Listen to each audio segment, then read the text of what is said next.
Vamos a iniciar con la clase. Vamos a iniciar con la clase de Profe, Filosofía del no acabo de Derecho. llegar, hasta ahorita vi el link. No sé si ya tomó Muy listo. bien. Sí, Diego Sebastián. Le tomo nota. Ya quedó, gracias. Diego Sebastián Gorjón. Perfecto. Muy bien. Vamos a continuar, jóvenes. Estamos en lo que es la historia de la filosofía del derecho. Y bueno, como recordarán, hemos estado analizando desde la antigüedad, pues las distintas posiciones que se fueron dando en relación con las posturas filosóficas desde la antigüedad, ¿no? Y decíamos ya con Platón, empezamos a analizar el mito de la caverna. Decíamos que en la actualidad hay muchas versiones de lo que viene a ser esta forma de pensamiento, es un modelo de pensamiento fundado en el idealismo, ¿no? Platón es el filósofo idealista por antonomasia que describe la existencia de un mundo perfecto, que es el mundo de las ideas, el topos uranus. Esto, por supuesto, tiene repercusión para el derecho, porque como saben, nosotros, los abogados, trabajamos con ideas, trabajamos con conceptos, formulamos conceptos para asignar a las cosas, a las realidades, a las situaciones jurídicas determinada categoría, ¿no? Por eso distinguimos entre lo que es una compraventa, entre lo que es una permuta, una donación, etcétera, ¿no? Entonces, partiendo de esa idea de la existencia de dos mundos, el mundo sensible, aquel que lo conocemos por los sentidos, y el mundo inteligible. Y ese nosotros lo alcanzamos por el uso de la razón. Y bueno, la metáfora que, que desarrolla Platón nos ayuda a advertir lo que es este mundo de las ideas, ¿no? Aquí partiendo de la base que las ideas es algo perfecto, es algo que está concebido en un mundo suprasensible y que nosotros captamos esas ideas a través del reflejo que da, bueno, el uso de la razón, ¿no? Hay unas categorías universales, ¿no? Como ejemplo lo que es el concepto de hombre, que nos da precisamente el reflejo de lo que es en la realidad cuando vemos a una persona. Y me refiero a hombre, hombre o mujer, ¿no? Entonces es cuando nosotros vemos a una persona, le asignamos la categoría de hombre, ¿no? Vemos un árbol, asignamos la categoría que tenemos de árbol o la idea universal de árbol. Es precisamente lo que se viene a llamar los universales. Los universales son estas ideas abstractas, perfectas, a las que llama Platón el mundo de las ideas, y nosotros vemos en las cosas el reflejo de lo que es la idea perfecta de hombre, la idea perfecta de árbol, la idea perfecta de roca, etc. ¿No? Es así que el hombre ve en la pared el reflejo de las cosas y así se da cuenta de que hay un mundo allá afuera, ¿no? Entonces, cuando nosotros decíamos que El hombre que decide ir más allá, que decide conocer las cosas por el uso de la razón, es cuando dice, ya no más, ya no quiero ver más estos reflejos, estas sombras. Quiero conocer las cosas en sí, la perfección de las cosas, el mundo de las ideas, lo que es el topus Uranus. Y por eso decía, hay muchas metáforas modernas en relación con este mito de la caverna, ¿no? Y bueno, hablábamos de lo que es la película Matrix, ¿no? Ustedes saben, aquí cuando le da, le da una pastilla a Neo para efectos de que él decida si quiere conocer ese mundo, si quiere salir de la caverna y conocer el mundo real, ¿no? Aquí yo creo que la frase que ejemplifica muy bien esta metáfora es que las cosas no son lo que parecen o lo que aparentan ser. Luego entonces el hombre necesita despertarse de ese, vamos, letargo, de ese sueño en el cual pues ve el reflejo de las cosas en la pared de la caverna y decide por su propia voluntad salir de la caverna y ver que hay un mundo real, ¿no? Entonces, eso es un poco la metáfora de decir las cosas no son lo que parecen o lo que aparentan ser o que hay un mundo real, ¿no? Y bueno, aquí un poco jugando con los conceptos de si existe un mundo virtual, ¿no? Que lo que nosotros, ahora que estamos más en contacto con la tecnología, pues bueno, nos hemos acostumbrado a el uso de estos artefactos, de estos gadgets, accesorios, a través del cual nos comunicamos, a través del cual tomamos clase, laboramos, ¿no? Hacemos home office o también estamos en contacto con nuestros familiares y amigos, ¿no? Entonces, es un poco aquí decir, hay un mundo real y hay un mundo virtual. Entonces, Platón nos invita con esta metáfora a salir de esta, digamos, edad de la inocencia del hombre cuando decide tomar las riendas del conocimiento de la verdad y decide salir de la caverna, ¿no?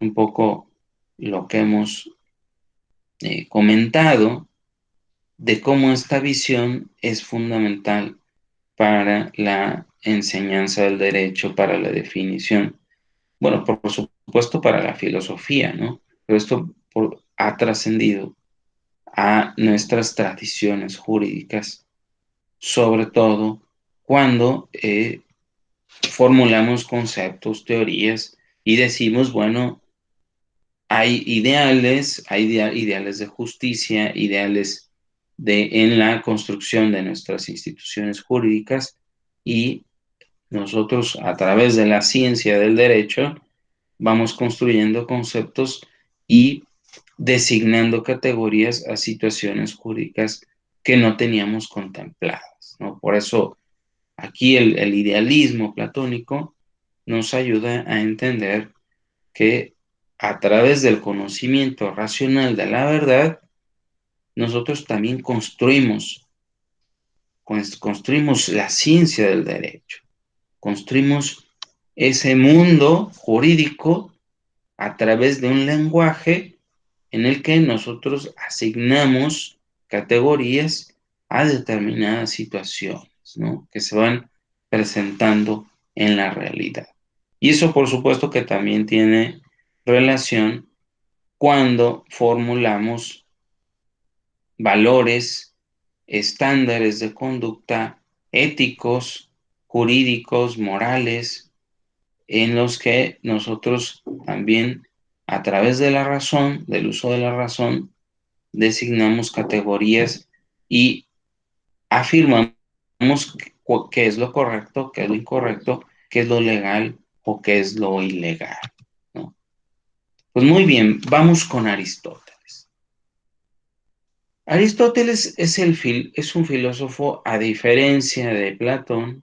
Aristóteles es un filósofo realista, ¿no? Sí, ustedes recordarán aquella pintura del Liceo en el cual Platón está señalando el cielo, ¿no? El mundo de las ideas, el mundo de la perfección, el topus uranus, el mundo suprasensible. Aristóteles pone la mano sobre la tierra y se refiere aquí al mundo de las cosas tal y como son. Eso es el realismo, ¿no? Primero partimos de la experiencia, antes de partir del mundo de las ideas. A pesar de que Platón era su maestro, pues bueno, tenía discusiones con él y bueno, discrepaba en este elemento fundamental. Para Aristóteles los conceptos estaban ahí, en nuestro interior, en el mundo de las ideas, de los universales, y solamente nosotros ya teníamos conocimiento de ello, solamente había que eh, invocarlo, digamos, a través de la razón y asignar las categorías. Pero para Platón primero está el mundo de las ideas, ¿no? Si conocemos algo en la realidad, solamente evocamos primero lo que ya estaba en la razón, en el mundo de las ideas, y le asignamos categorías a las cosas. Para Aristóteles no es así. Para Aristóteles, nada puede ser en el intelecto aquello que no haya sido primero en la experiencia, ¿no?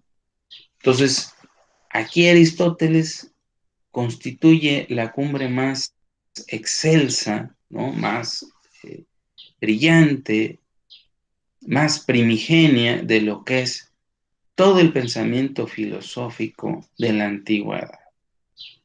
Construye la importante doctrina, la más importante doctrina filosófica y política de Occidente, primeramente observando los fenómenos. Como, como decíamos, partimos primero de la experiencia y después de la experiencia le asignamos nombres a las cosas, ¿no? Negando un poco aquí la visión de su maestro de que no podemos fijar un mundo etéreo, el topus uranus, un mundo de las ideas, si no lo conocemos previamente.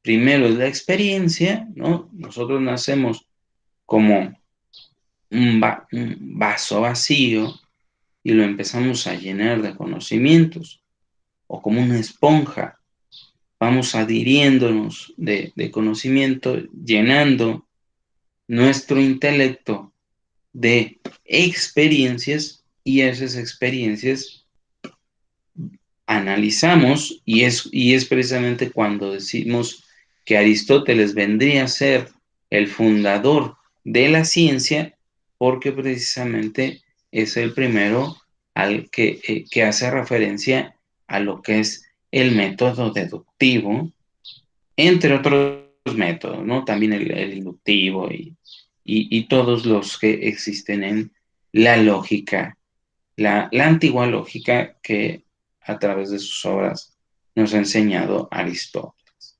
Bueno, tanto la lógica formal, a través de sus obras, que son el Organón, y también la lógica de la retórica, que a través de su obra, la retórica, establece el orden del discurso, ¿no? Pero bueno, partimos siempre en la observación de los fenómenos. O sea, no podemos, para Aristóteles no podemos asignar esas categorías si no fueron conocidas previamente a través de la razón, de la experiencia, ¿no? Entonces, a ver, vamos aquí a lo que es la justicia en Aristóteles. Vamos a ver que hay una justicia natural, la que es igual en todas partes, tiene la misma fuerza y no está sujeta al parecer humano, ¿no? Es una justicia que se da por el uso de la razón, pero sobre todo de la razón práctica. Ya vimos desde el inicio del curso cómo es necesario diferenciar que hay una razón de carácter teórica o especulativa, de las cosas son, porque así son, y ahí aplicamos las ciencias como ciencias duras como las matemáticas, entre otras ciencias, y hacemos una operación lógica, ¿no? Pero en el derecho, cuando identificamos que algo es justo o es injusto, siempre ejercemos una racionalidad de carácter sintético, es decir, que no parte primero de los sentidos, pero después nos forjamos un criterio respecto de aquello que es justo o es injusto, aquello que es correcto o es incorrecto en el ámbito de la ética o de la moral. Entonces, después de que tenemos identificado qué es esta justicia natural, la cual es igual en todas partes y no está sujeta a las opiniones de las personas, sino que hay una justicia objetiva, ¿no? Eso es la importancia de Aristóteles, que en materia moral hay una justicia objetiva, una justicia natural. Y la justicia legal deriva del consenso humano y una vez establecido se debe respetar. Sin embargo, para esta justicia legal o esta justicia consensual, su límite es la justicia natural. O sea, no puede ir más allá de lo establecido en la justicia natural. Y ahora vamos a ver con unos ejemplos a qué nos referimos con esto. Por ejemplo, en las leyes de tránsito. Esto es muy, muy sencillo de entender.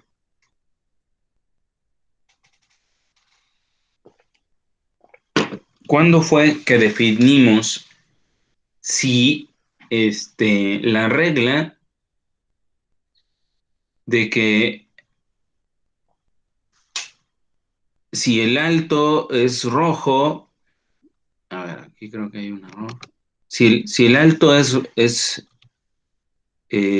rojo o si el verde es siga, aquí nosotros partimos de la idea de que hay estas reglas, nosotros las establecimos porque precisamente hay una razón, pero de carácter científico, ¿no? Por ejemplo, el daltónico que no logra captar los colores en esta escala de grises, en esta escala de grises, el verde se distingue del rojo bajo cierta connotación, digamos, acromática, por no captar los colores, pero sí en esa escala de grises sí se puede diferenciar, ¿no? Entonces, a ver, si el alto si es rojo o es ver o si o el siga es verde o amarillo, preventiva, es una cuestión de convencionalidad, ¿no? ¿A qué nos referimos con una cuestión de convencionalidad? a que depende del consenso, ¿no? Depende del consenso de las personas fijar estas realidades, ¿no? Es decir, ¿por qué se estableció que el verde era siga o el rojo era alto? Pues atendió una cuestión científica, ¿no? A identificar que personas que no captan los colores dentro de la escala de grises sí pueden captar lo que es la diferencia entre el rojo y el amarillo. Perdón, el rojo y el verde, y bueno, este intermedio que es el amarillo. O por ejemplo, si en el amparo, ¿por qué es diferente el amparo contra actos de 15 días y el amparo contra leyes de 30 días? Aquí, bueno, la diferencia es, también hay una distinción de carácter jurídico, bueno, porque el amparo contra actos nos notifican el acto, tenemos la, eh, la certeza de cuáles son sus efectos jurídicos no, al momento en que nos notifican, nos lo comunican, y a diferencia del amparo contra leyes que es de 30 días, en el cual eh, no podemos identificar de momento todos los efectos jurídicos que pueda tener, ¿no? Entonces requiere de un análisis más concienzudo, digamos, ¿no? Eso sin entrar en el tema de que si es autoaplicativa o heteroaplicativa, este, en relación con los efectos de la norma, si requiere individualización condicionada o esta individualización es incondicionada. O sea, no requiere de aplicarse porque ya surte sus efectos jurídicos. Por ejemplo, una contribución. ¿Para qué se necesita un acto de aplicación? Vamos, que te finquen un crédito fiscal si ya estás encuadrado en la situación de hecho que genera un tributo, ¿no? En el hecho imponible, ¿no? Una empresa, no sé, impuesto a tales activos, no tienes activos, estás generando el impuesto, ¿no? O al salario, o qué sé yo, ¿no? Entonces, aquí la norma te aplica, ¿no? Te aplica por la sola entrada en vigor. Entonces, en la justicia legal, el legislador hace estas distinciones. Hace estas distinciones basadas en la ciencia o basadas también en la justicia natural. Por eso, aquí, influenciado por la justicia natural, se identifican estas dos situaciones, ¿no? No es lo mismo conocer el acto y tener todos los elementos para interponer un amparo en 15 días a la diferencia de promover un amparo contra una ley en la cual no se tienen todos los elementos y se requiere analizar más a fondo. ¿Pero qué quiere decir la justicia legal? Que una vez establecido en la norma, hay que respetarse. Es una convencionalidad a la que se llegó y en la cual, como ya se tuvo ese consenso, aunque nosotros directamente, habrá mecanismos de democracia directa, como el plebiscito, el referéndum, etcétera, consulta popular, iniciativa, revocación de mandato, etcétera, en el cual nosotros intervenimos directamente en la formulación de la ley. Pero digamos, la, la democracia representativa implica que tengamos representantes populares que deciden por nosotros. Y este convencionalismo social lo tenemos que acatar. Porque el legislador, cuando crea esta justicia legal, crea esta justicia en un ordenamiento de carácter general, toma en cuenta situaciones de carácter natural, como las que acabamos de decir. Ahora, a diferencia de la justicia legal, ahora sí, la justicia natural, como ejemplo lo que es la igualdad. La igualdad sin distinción de raza. Esto fue muy relevante en la Segunda Guerra Mundial porque partimos de la idea que todas las personas son iguales. Digo, puede haber diferencias, pero ahí es donde entra la equidad. Tratar igual a los iguales y desigual a los desiguales. Pero cuando hablamos de esta igualdad formal, es que no podemos establecer categorías, lo que se ha llamado en la doctrina y en la jurisprudencia categorías sospechosas, ¿no? Por pertenecer a una raza o una etnia, tener un estándar económico o por el sexo, etcétera, etcétera, ¿no? Discapacidad. Las leyes del periodo nazi es el ejemplo más nítido que se ha discutido en el derecho, porque el debate entre positivistas y los naturalistas siempre estuvo ahí ha estado bueno, la filosofía del derecho actual también lo sigue debatiendo de que el derecho injusto no puede ser derecho, como ustedes ya lo vieron con el filósofo Gustav Radl, ¿no? Entonces estas leyes en el periodo nazi que restringían derechos, como por ejemplo las ordenanzas hitlerianas de 1933, ordenaban las deportaciones masivas de judíos, que por el solo hecho de pertenecer a un pueblo, a una raza, estaban, digamos, se les estaba suprimiendo su nacionalidad, por el solo hecho de pertenecer a una etnia, a un origen étnico, a una raza.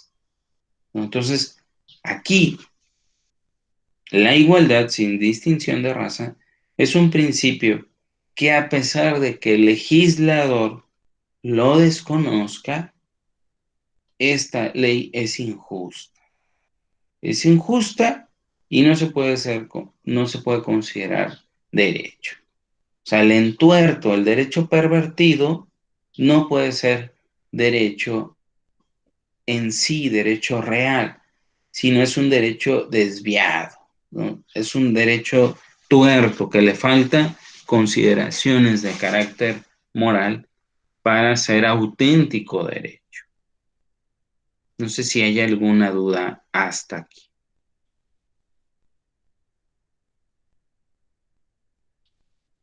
¿Todo bien, jóvenes? Todo bien, profe, gracias. Muy bien, sí se ve la presentación, ¿verdad? ¿Todo bien? Perfecto. A ver, tipos de justicia. A ver, aquí esto es muy importante porque Aristóteles, como decíamos,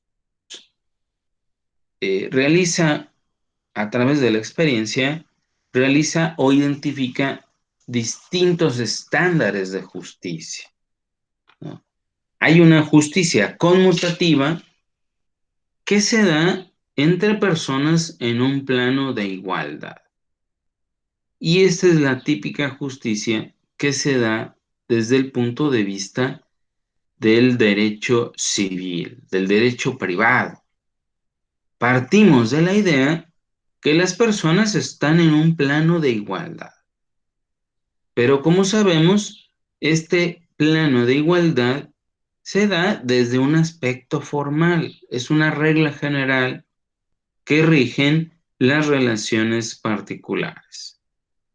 Si te obligaste, en términos de un contrato, no puedes deshacer el contrato o no puedes rescindirlo por tu propia voluntad, sino que por este pacto entre personas que se hace de buena fe, los pactos se hacen para cumplirse. Pacta sunt servanda. Sin embargo, como nosotros ya lo hemos visto, esta, digamos, igualdad formal también tiene sus asegúnes, digamos, sus particularidades, como el caso de la fabricación de automóviles que veíamos en el caso de Ronald Dworkin, Henningsen versus Bloomfield Motors, en el cual si ese vehículo sale con defectos, la empresa no puede deslindarse de su responsabilidad simplemente entregando el vehículo, ¿no? Saliendo de la agencia, sino que su responsabilidad trasciende por ser un, el vehículo, un artículo de primera necesidad y que cumple una función esencial en la sociedad moderna, industrializada. Ahora, la justicia distributiva es lo que debe la comunidad frente a sus miembros. Es diferente. Aquí no hay planos de igualdad. Aquí la comunidad debe identificar, ahí sí que hay muy distintas situaciones entre los ciudadanos. Habrá ciudadanos que requieren en virtud del principio de solidaridad y subsidiariedad, que el Estado les provea de servicios que ellos no se pueden dar, como la educación, como la vivienda, la alimentación, entre otras cuestiones, la seguridad social, la salud, ¿no? Ahora que vivimos estos tiempos de pandemia, ¿no? O como los que viven de un sueldo día a día y que pues bueno, no pueden quedarse en casa. Entonces, aquí hay una situación en la cual el Estado debe identificar esas obligaciones que tiene hacia la comunidad, ¿no? Y a ver, aquí en la diapositiva se ve varias personas en relación con una persona. Aquí más bien esas personas están representadas en el Estado, ¿no? Por eso nosotros designamos representantes y los representantes actúan bajo nuestro nombre y representación para la comunidad, ¿no? Entonces, esa es la justicia distributiva.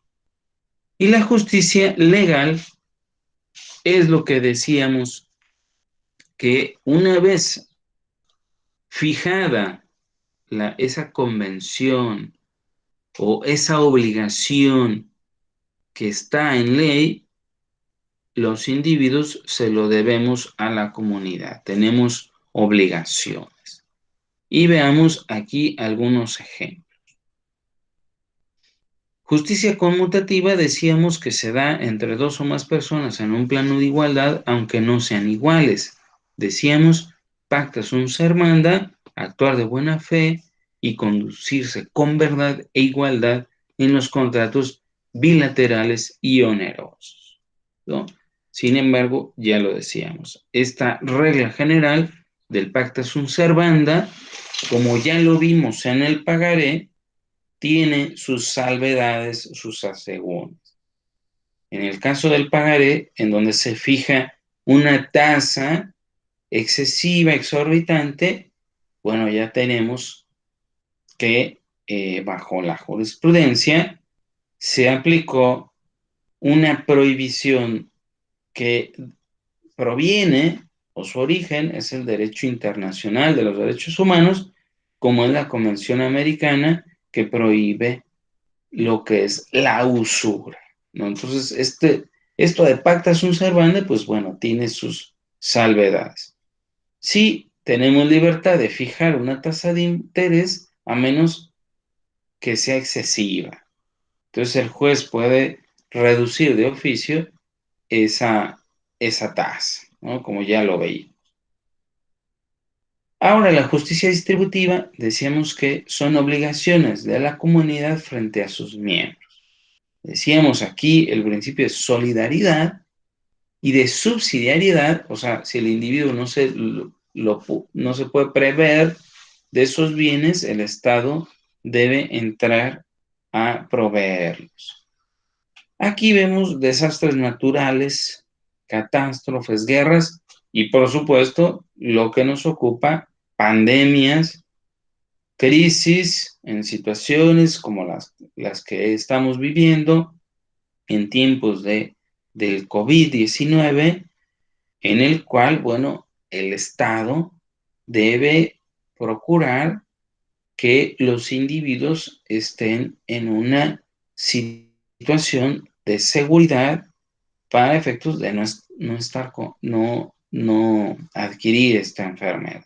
Entonces, los derechos sociales o derechos difusos, como es el derecho a la salud, lo tiene toda la población y bueno, en esa medida debe establecer medidas que restrinjan lo que es, bueno, la convivencia para efectos de, pues no, que esta curva que hablamos de contagio se aplane y podamos sortear esta pandemia, ¿no? Entonces, y eso implica restricciones a los derechos de las personas, derecho de trabajo, de circulación, de reunión, etcétera, como ya hemos visto.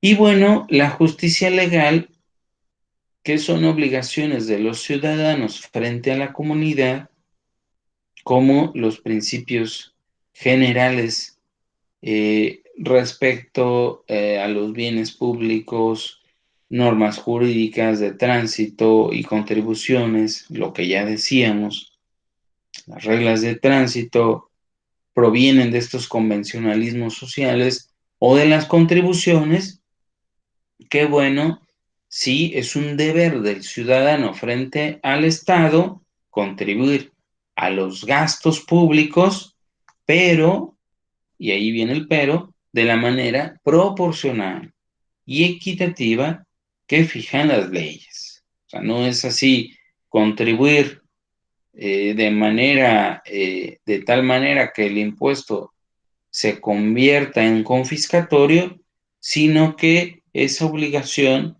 es gradual, es proporcional en relación a los ingresos o a, digamos, la capacidad contributiva que se puede advertir de determinada actividad, ¿no? Entonces, también esta justicia legal o esta obligación frente a la comunidad no es absoluta, sino que tiene sus principios, ¿no? Y la proporcionalidad es uno.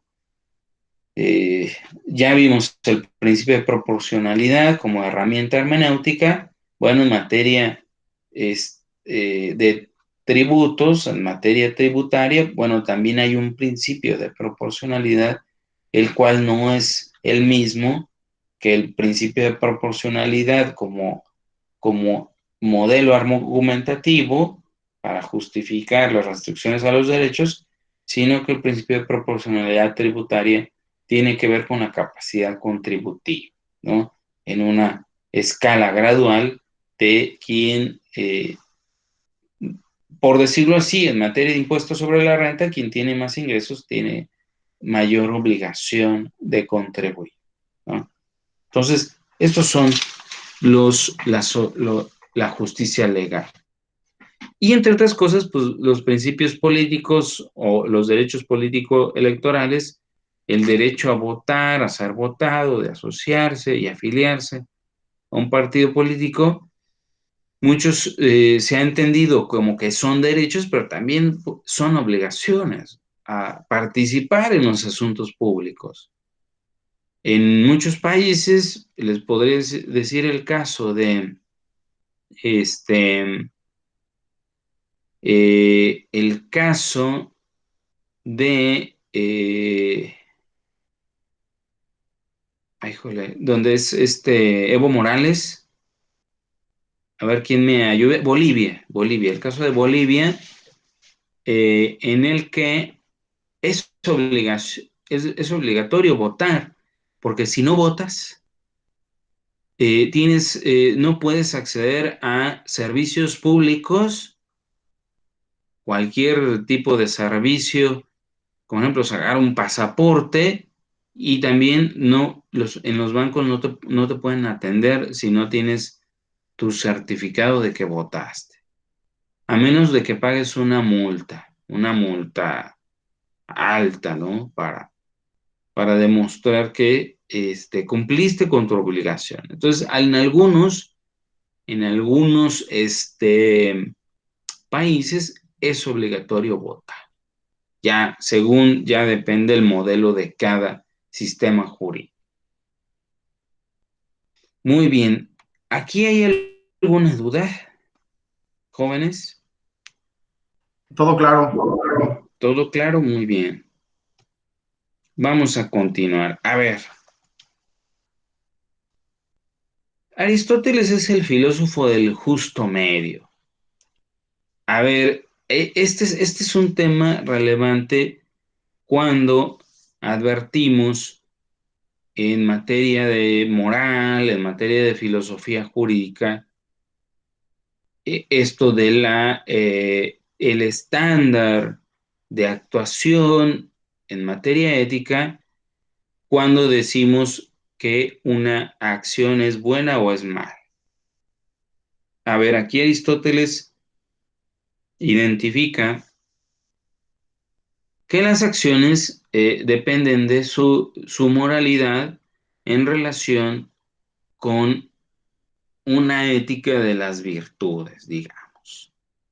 Siempre en el justo medio estará una virtud que nos traza cuál es la conducta adecuada para este tipo de acción, ¿no? Como ejemplo, a verlo, no sé si lo hemos escuchado. Hay quien se quiere hacer el valiente y decir, bueno, yo no me puedo contagiar del coronavirus, del COVID, ¿no? Entonces, soy muy valiente, salgo a la calle, no ando con cubrebocas, ¿no? Como soy muy valiente y fuerte, pues no me puedo contagiar, ¿no? Entonces, aquí el vicio por defecto o por exceso, decíamos, en el justo medio está la valentía, ¿no? Pero ¿qué significa ser valiente? El que, el que dice que no se puede contagiar, pues bueno, hay un vicio por exceso, la temeridad. Pero otra cosa es ser valiente, ¿no? De ejercer un derecho justo en el momento determinado y no aquí, bueno, sea por exceso o por defecto. Por ejemplo, en el defecto es la cobardía, ¿no? Es que tengo temor de actuar. O la temeridad, sé que me voy a contagiar, pero como yo soy muy valiente, pues salgo a la calle sin cubrebocas, no acato las medidas como la sana distancia, lavarme las manos, etcétera. Entonces, aquí caigo en el exceso, ¿no? O como ejemplo, la cobardía, tengo una enfermedad, necesito salir, tengo la necesidad de ir al médico y no me quedo en casa por temor a que el virus está afuera, ¿no? Entonces, aquí, para Aristóteles, la conducta correcta es aquella que no cae ni en el defecto ni en el exceso. Entonces, hay una acción correcta, hay una acción mesurada que no se excede o que tampoco deja de realizarse por temor, por ejemplo, en la valentía. El defecto sería la cobardía o el exceso sería la temeridad, como en el caso que hemos comentado. O como ejemplo, digo, no, nos puede pasar, ¿no? Que de repente vamos a una reunión, no en estos tiempos, ¿verdad? Nos pasamos de copas y decimos, puedo manejar. ¿Por qué? Pues porque soy muy valiente. Lo puedo hacer aún en un estado de embriaguez, ¿no? Se me excedieron las copas, entonces lo puedo hacer porque soy muy valiente, soy fuerte, y aún en este estado, pues no me pasa nada, ¿no? Entonces, eso es temeridad. Entonces, Aristóteles pone en la balanza distintos tipos de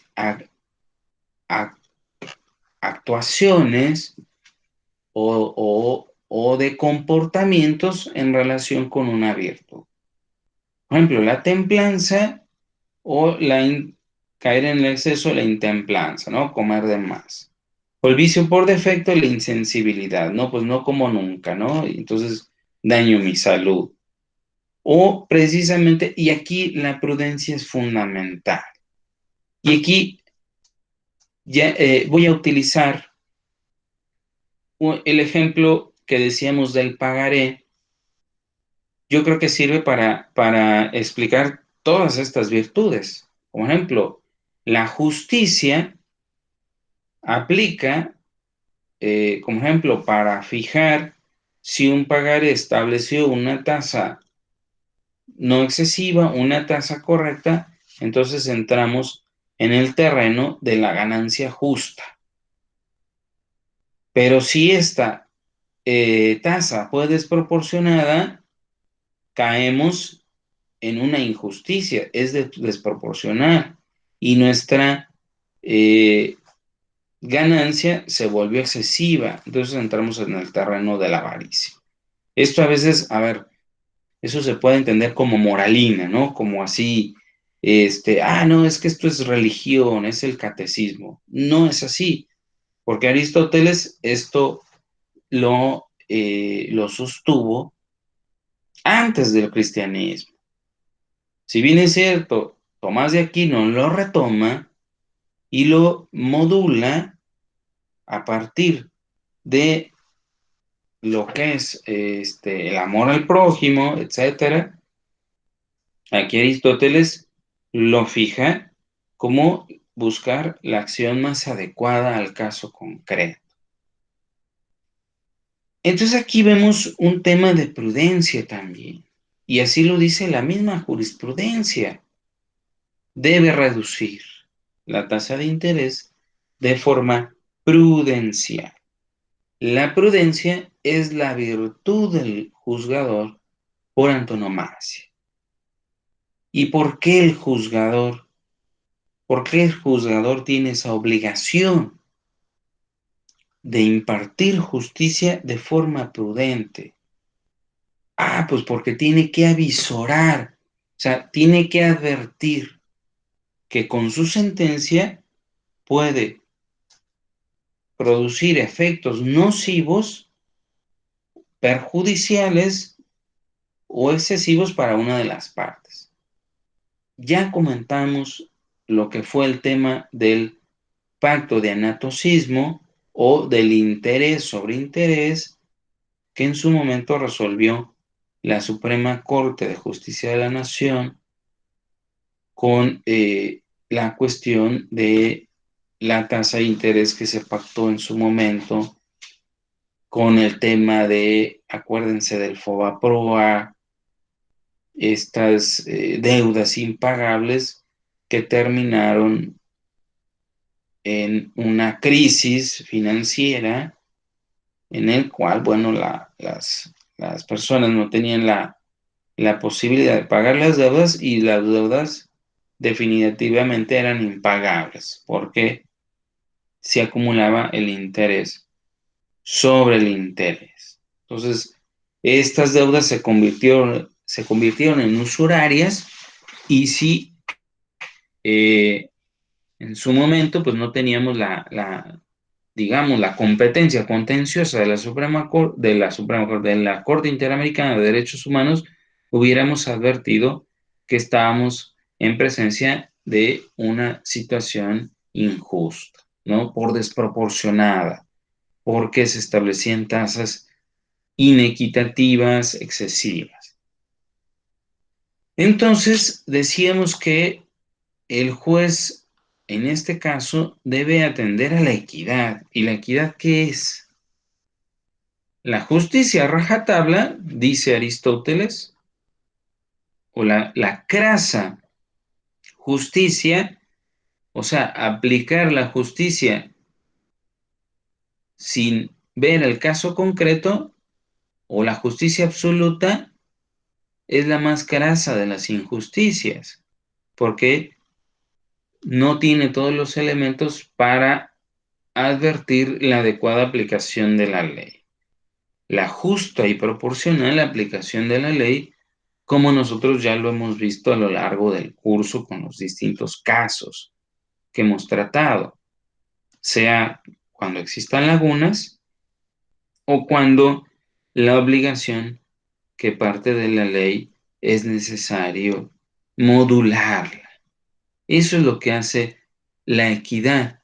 La equidad no es más que sí tratar igual a los iguales y desigual a los desiguales. La equidad viene siendo la justicia concreta al caso específico.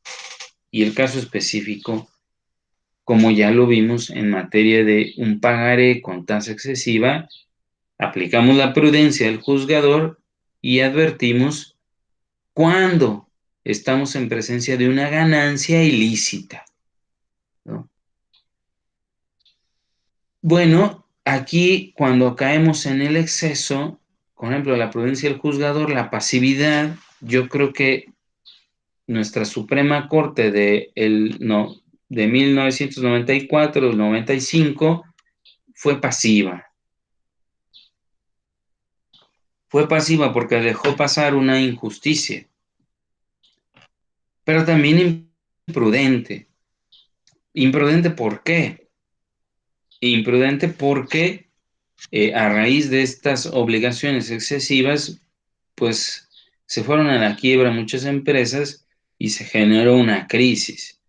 Entonces, si podemos ver en la actualidad, aquí hay una serie de principios, como ya los vimos, en las cuales de manera prudente, mesurada, atendiendo a las circunstancias del caso, como ya vimos, hay ciertos parámetros para reducir prudencialmente la tasa de interés que el juzgador debe tomar en cuenta en cada caso concreto en qué medida se puede reducir, ¿no? De manera prudencial, decíamos.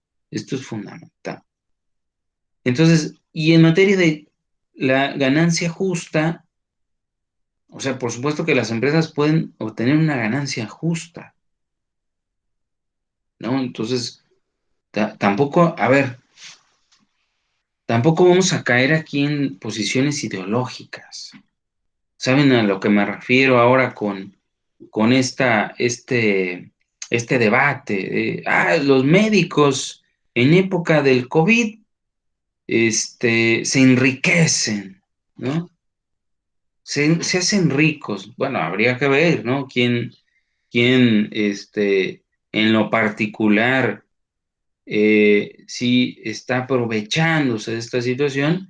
Pero en general, los médicos, y aquí hay una situación que también se ha descontrolado, como una especie de discurso de odio, en el cual ya varios médicos han resultado agredidos. Es médico, está el coronavirus, o se está enriqueciendo. A ver, ahí está el problema, cuando metemos la ideología, esta carga nociva en el cual estereotipamos a la ciudadanía, ponemos motes, ponemos estándares sociales que de manera ideología decimos a los ricos y los pobres, los que tienen y los que no tienen, los poderosos y los desposeídos.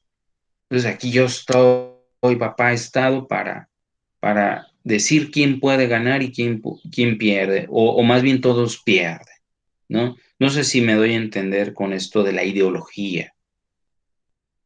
O sea, manipular el justo medio, la ideología manipula el justo medio. y ahora no es la caridad, no es la ganancia justa, sino es todos iguales, ¿no? También esta posición se aleja del justo medio, todos iguales, nadie gana. No sé si me doy a entender. A ver, aquí sí quisiera escucharlos, jóvenes. ¿Qué posición tendrían ustedes?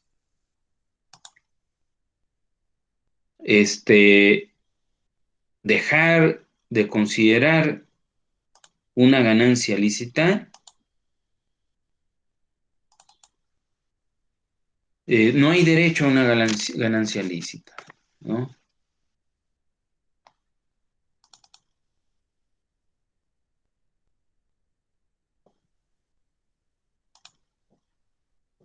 ¿Sí estamos?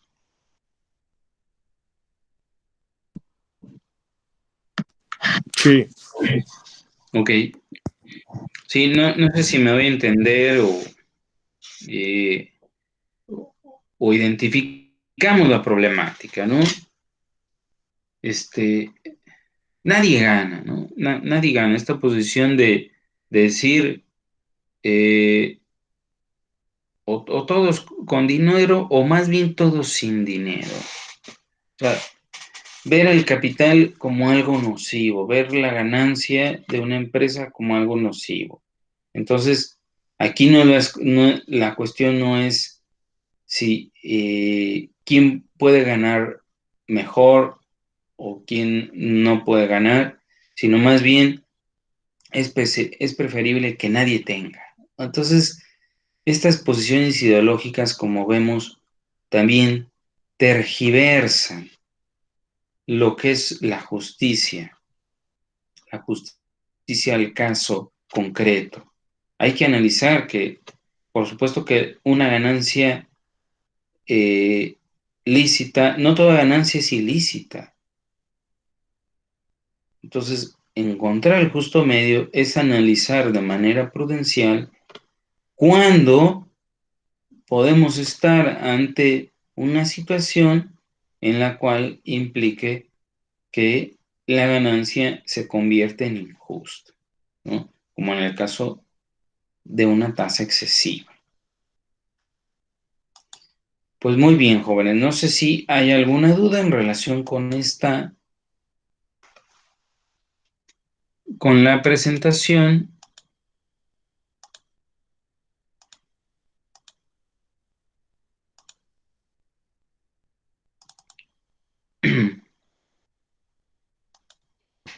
Profe, no creo que pero como que el tema ya lo hemos ahora que ya nada más estamos entonces no sé. Ay, perdón, Luis Omar, ¿verdad? Sí, profe. No lo escuché del todo. A ver, ¿sí me podría repetir, por favor? Que no crea que no le estamos poniendo atención. Lo que pasa es que como el tema ya lo hemos visto tanto en la carrera unas 5 veces. Oh, ya. Va. Muy bien, muy bien. Pero bueno, sí se entiende a lo que me refiero con el tema de la. Por eso lo circunscribí al tema del pagaré. ¿Ya habían visto el tema del pagaré? Que bueno, yo la neta haciendo otra clase, no sé los demás. Ah, ok. Muy bien. Entonces, el tema del pagaré es fundamental. Ujú. De la reducción, la reducción de la tasa de interés, ¿no? Entonces, ese caso nos aclara muy bien por qué estamos en el tema del justo medio, ¿no? El justo medio es fundamental para analizar, para entender cuál es la acción más correcta en el caso concreto. Por eso Aristóteles es el filósofo del justo medio de analizar cuál es la acción correcta en la situación particular. A ver, fíjense, esta afirmación de Aristóteles en su Ética Nicómaco es la que ha traído mayor, digamos, confusión. Fíjense bien, el hombre, si se comporta según su naturaleza y cumple los cometidos fundados en su esencia, llenando así el sentido de su ser, le llamamos bueno y al mismo tiempo dichoso. A ver, este pasaje de la obra aristotélica lo han entendido mucho como la falacia naturalista. ¿Qué es esto de la falacia naturalista? ¿No? La falacia naturalista es lo que en su momento David Hume identificó como la incorrecta transición de partir de una descripción, de lo que es una realidad para determinar deberes. O sea, describimos la naturaleza del hombre y así determinamos de manera automática cuáles son los deberes del hombre. O sea, el hombre debe comportarse según su naturaleza para advertir qué es lo bueno, qué es lo virtuoso. Pero no es, Aristóteles no pretendía desarrollar una especie de ética abstracta o de valores centrados en un decálogo, digamos, ¿no? O sea, esto hay que identificarlo muy bien al momento de llegar a señalar cuál es una conducta o la mejor conducta en los casos particulares. Entonces, decíamos, lo que para el momento de identificar qué es lo bueno y qué es lo correcto, vamos a aclarar que Aristóteles no se refería al momento de describir la naturaleza humana, ya con eso vamos a advertir todos los deberes y todas las obligaciones de la persona. Por eso decíamos, el hombre que se comporta según su naturaleza, digo, por supuesto que describiendo su naturaleza vamos a identificar qué es lo bueno para el hombre, sin embargo, al llamar qué es lo bueno y qué es lo correcto, qué es lo virtuoso, no es algo así como una conducta mecánica, ¿no? Tienes que acatar estas reglas para identificar qué es lo correcto. No es así, ¿no? No sé si estoy claro. Profe, Sí, ahí en ese sentido, ¿sería entonces equiparable la ética nicomaquea con el imperativo categórico? fíjese qué interesante pregunta. Esto es muy, muy interesante. Usted le acaba de, ahora sí que atinarle al clavo en relación con un debate milenario, ¿ya? Un debate este, que ha separado, lo que es, digamos, la ética de las virtudes, centrada en Aristóteles, de encontrar qué es bueno y qué es lo correcto, y la ética de reglas, centrada en Kant, o el neocantismo también, centrada en que como la moral y el derecho están separados y la moral no la podemos conocer según Kant, aquí lo mejor es establecer una justicia de reglas, o sea, una justicia legal. Ahora entendemos bien ¿por qué Kelsen? ¿Por qué Kelsen formula su teoría pura del derecho? Kelsen formula su teoría pura del derecho sustentada en una ética de reglas. Como la moral y el derecho están separados para el kantismo, para Kant, y luego para Kelsen, que reformula esta estos principios, entonces no la podemos conocer y lo único que podemos conocer es la ley positiva.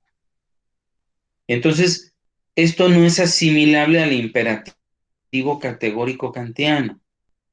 Y esto tiene una razón central, porque en el imperativo categórico kantiano, la única, digamos, fuente de juridicidad, digo, esto no lo dijo Kant propiamente, pero sí las derivaciones, la aplicación de la doctrina kantiana desembocó en la ilustración, en el racionalismo jurídico.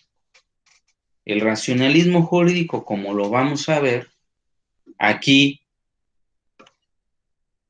sostuvo que lo único que podemos conocer es aquello que emana del legislador positivo a través de un proceso de creación normativa que llamamos ley. A diferencia de Aristóteles, que identifica que en el comportamiento humano es tan complejo que para definir cuál acción es correcta de la incorrecta o qué conducta se puede considerar dañina para la sociedad, es necesario atender al caso concreto porque el legislador no nos va a dar todas las respuestas. No sé si me doy a entender. Incluso, Más o menos, profe. Eso sí ya no lo entendí lo último. sí, ok, a ver, algo más claro. El imperativo categórico sostiene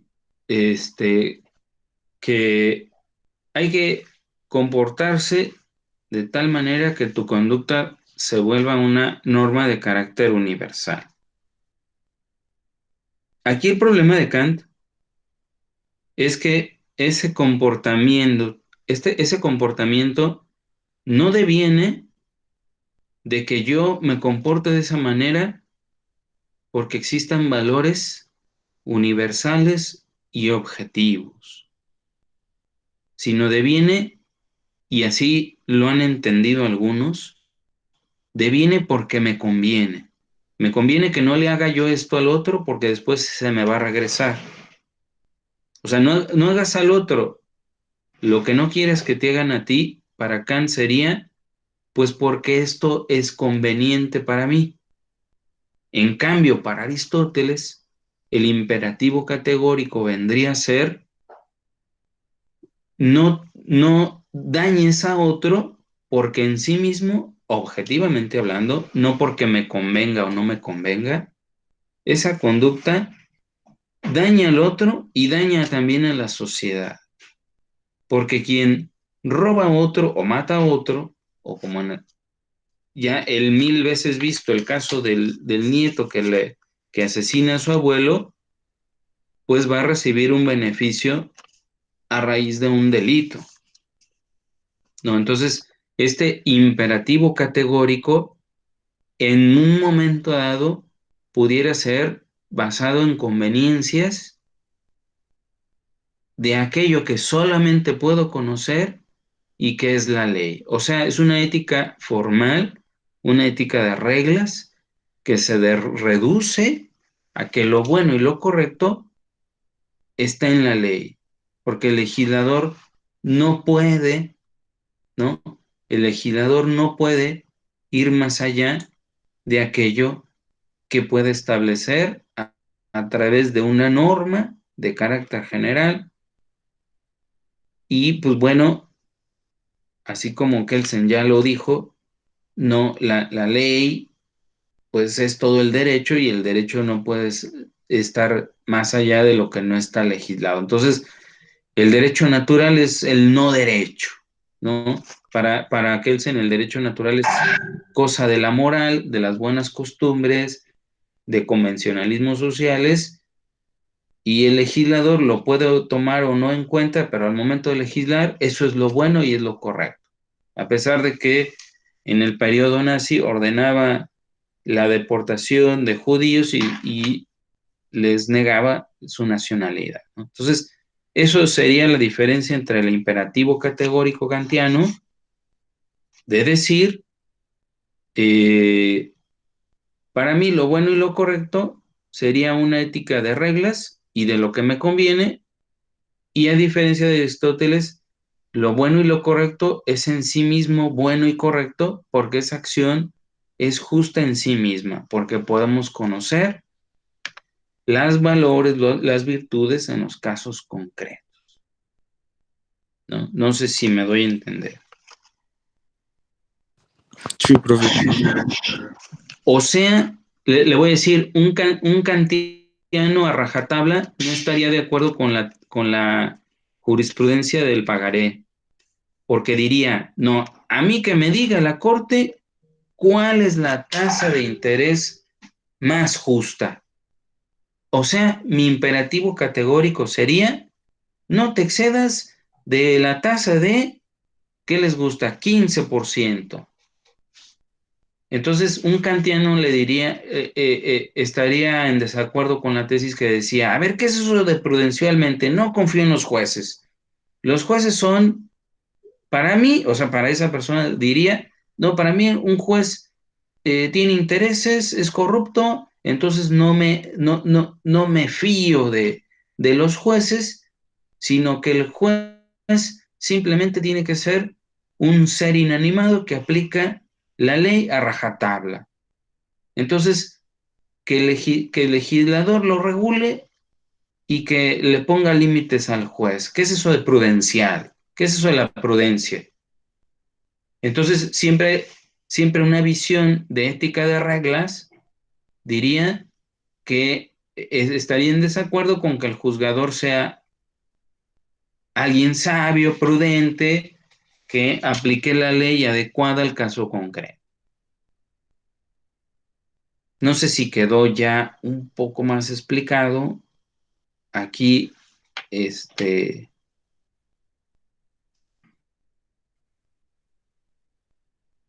sí estamos bien. Sí, A profe, ver, todo bien. a ver, Luis, si quisiera, a ver, preguntarle a Luis Omar. ¿Dónde está Luis Omar? ¿Qué onda? ¿Qué onda, Luis Omar? A ver, Luis Omar, usted me ha comentado de la falacia naturalista. A ver, es momento de analizarla porque precisamente aquí está la cuestión neurálgica de lo que es de lo que es la confusión en materia de ética, de moral, ¿no? Ajá. A ver, ¿por qué? Ajá. ¿Qué entiende usted por falacia naturalista? Por ejemplo, y todavía estoy conectado con esto porque no he entendido cómo separarla.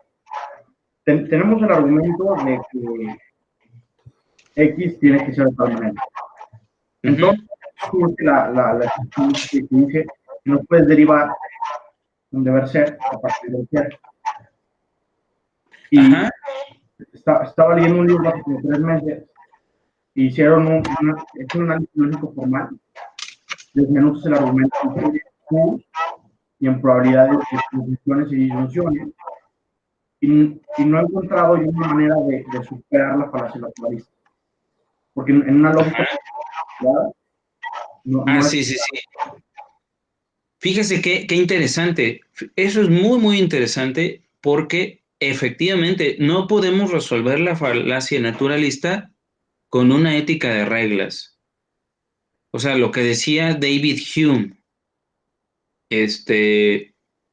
que cuando aplicamos el estándar de la lógica formal, no podemos resolver el problema de que cuando describimos el ser, de manera automática, llegamos al deber ser, ¿no? O sea, efectivamente, pero también se le critica a Hume decir, a ver, cuando dices que el deber ser no puede partir solamente de una descripción del ser, también bajo qué estándar vamos a definir cuál es el deber ser. Como ejemplo, en una empresa se establecen reglas éticas o en un despacho de abogados y ahí se define qué es una conducta con falta de ética y cuál sería una conducta correcta, ¿no? A través de ciertos principios. Como ejemplo, no usar información privilegiada para tu beneficio, ¿no? Entonces, muchos dirán, bueno, ¿qué sería información privilegiada? ¿Hasta qué punto? O sea una empresa o en el gobierno, ¿no? Entonces, ¿qué tal si un funcionario público se da cuenta, ¿no? Va a haber una evaluación, entonces hace determinadas inversiones, se lo comenta a amigos, se ve beneficiado, entonces muchas veces dirá, pues ¿a quién perjudico? No perjudico a nadie. Bueno, sí perjudica porque quien tiene información privilegiada está teniendo, fíjense bien, una ventaja injusta o una ventaja indebida en relación con su competencia, ¿no? O sea, en materia de ética, por eso aquí hay una discrepancia en relación con qué modelo de ética vamos a seguir. Decíamos, con la ética de reglas de Kant, pues ningún código de ética es suficiente para llenar toda la serie de conductas incorrectas que puede realizar un funcionario público o un CEO de una empresa, ¿no? Un dueño de una empresa que tiene información privilegiada o que realiza a través del tráfico de influencias ciertos actos de corrupción. Entonces, por eso, y bueno, ya para cerrar este punto, decíamos que esta afirmación de Aristóteles es la más criticada como falacia naturalista, de que a partir de la descripción de lo que es la naturaleza humana, partimos sus deberes, ¿no? Entonces, la naturaleza humana no es un espacio físico que tenga que llenarse como una operación mecánica. O sea, Aristóteles va en contra de la ética de las reglas, sino que el bien es el predicado de lo que es bueno. O sea, Aristóteles afirma, no, a ver, esta conducta es buena en sí misma, no porque me lo dice la regla, no porque me lo dice el legislador, sino que esta conducta es justa porque da a cada uno lo suyo y ese es su derecho y este es centrado en el derecho natural, no porque me lo diga el legislador, porque el legislador, uno, se puede equivocar o porque el legislador se le olvidó decírmelo. O sea, hay una laguna. Entonces, por eso siempre hay que referirnos a una acción humana, que puede ser buena o mala, correcta o incorrecta. O sea, digamos, no hay que condenar, y decíamos así, al delincuente, sino hay que condenar el delito. Siempre hay que referirnos a una acción humana en lo particular y no a, digamos que la ética de virtudes se centra más en que lo bueno es una acción que se realiza para conseguir un bien, ¿no? Y aquí, pues precisamente ese es el debate de muchas cuestiones, como por ejemplo en materia de aborto, ¿no? En el aborto, por ejemplo, negamos que en el vientre materno haya una persona y simplemente le llamamos eufemísticamente el producto o la interrupción al embarazo, como si al embarazo le pusiéramos pausa y esa interrupción fuera a continuar en algún momento. Pues aquí simplemente es desechan el feto, ¿no? Algo como que no sirve, como si fuera una sanguijuela, un parásito que hay que desechar, porque impera la libertad de la mujer, ¿no? Para procrear, ¿no? La libertad de procreación. Oye, pero ¿que no era una persona? No, es que no tiene la forma de persona. Sí, pero es una persona en potencia, ¿no? Todos fuimos un embrión, un feto que se fue madurando en el vientre materno, y eso es una persona. Si bien no tiene la forma, o sea, ahí está la cuestión, la forma, ¿no? La forma nunca da el fondo. Así es el positivismo jurídico, centrado en formas. Y en cambio, Aristóteles está centrado en el fondo, en el bien en sí, ¿no? Centrado en el bien en sí mismo de las cosas. La vida humana, ¿desde cuándo nace? Desde la concepción. Pero ahí hay vida. No es así como que un formalismo. Bueno, es que antes, desde las 12 semanas, en los 3 meses, ¿qué es entonces, no? Ah, no, pues es que no siente. Oye, pero ahí hay una persona, está la información genética, su ADN desde la concepción. No, pero el legislador ya dijo, es que la corte ya dijo, es que, o sea, ahí está la situación, ¿no? Entonces, muy bien, jóvenes, si gustan, retomamos esta discusión. Les voy a dejar una lectura relacionada precisamente con la falacia naturalista para, bueno, la siguiente clase tengamos un poco más eh, eh, de comentarios. No sé si hay alguna duda aquí, jóvenes. No,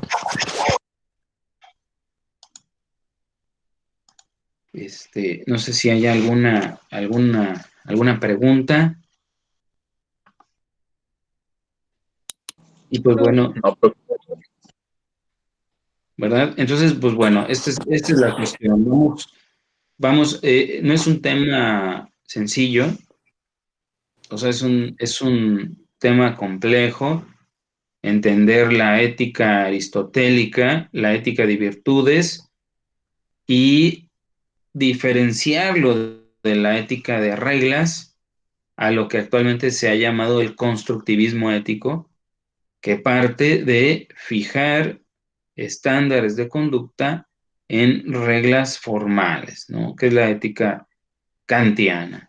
El imperativo categórico, como decía su compañero. A ver, ¿quién fue el que me hizo esa pregunta? A ver, ¿quién fue? Ya no recuerdo.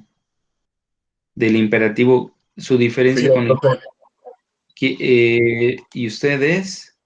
Juan Manuel Frías. Muy bien, Juan Manuel. Me Frías ni te reconoció, brother.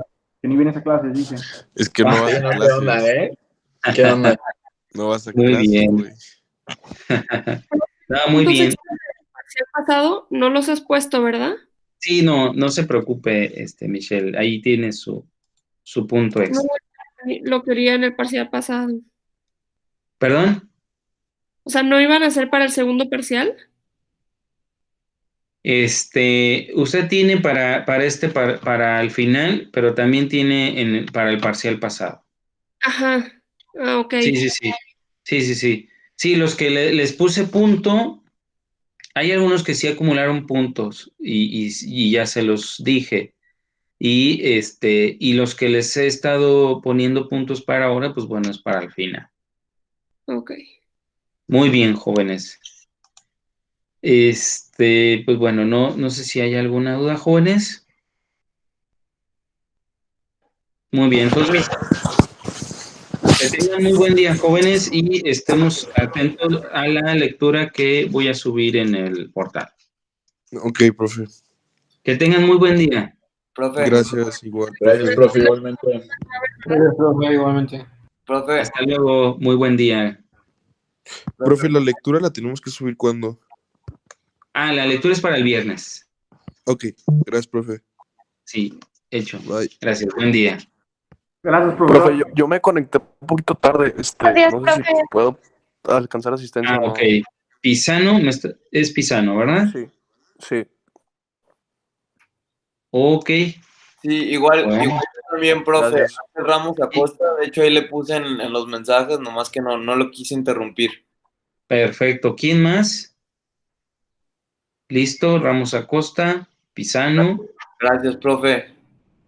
Perfecto. Que tengan buen día, jóvenes. Ya está, profe, gracias. Hasta luego. Buen día. Gracias.